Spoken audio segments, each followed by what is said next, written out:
तर धर्मादाय रुग्णालयांना कर सवलत दिलेली असताना पैशांसाठी तगादा लावणं हे गैर आहे। वैद्यकीय शिक्षण मंत्री हसन मुश्रीफ यांनी टीका केली आहे। महात्मा फुले आरोग्य योजना सुद्धा लागू करून घेण्याचा सल्ला देण्यात आलेला आहे।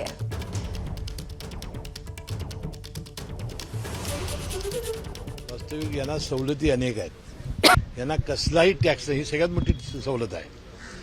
10% फक्त त्यांनी गरिबांचे उपचार करायचे। महात्मा फुले जीवनदायी सुद्धा ती लागू करत नाहीत, त्याचे दर कमी आहेत। त्यामुळे आपल्या इतर सगळ्या व्यवसायावर परिणाम होईल असं त्यांना वाटतंय। त्यामुळे माझी विनंती आहे की त्यांनी महात्मा फुले जीवनदायी योजना लागू करून घ्यावी, तर अशा घटना घडणार नाहीत। आता मीच समिती नेमणार, मीच चौकशी करणार, मग आम्ही कसा दोषी होणार?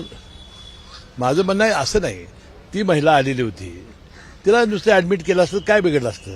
हा फार मोठे प्रश्न असतात, त्यांनी थोडंसं मानवी भूमिकेतून बघण्याची आवश्यकता आहे।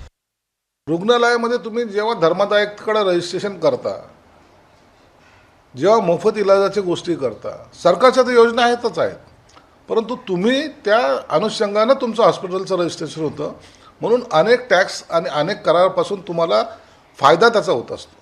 पेशंट मेल्यानंतर सुद्धा डेड बॉडी देण्यासाठी सुद्धा तुमचे राहिलेले थकबाकी जमा करा, तेव्हाच डेड बॉडी देऊ, असे सुद्धा अनेक प्रकार आम्हाला पाहायला मिळतात। ती आता ते एका प्रकरणापासून पूर्ण प्रकरणाला वाचा फुटल्याचं दिसतंय।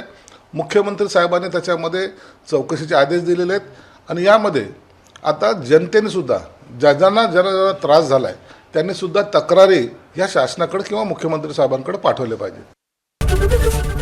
एबीपी माझा, उघडा डोळे बघा नीट।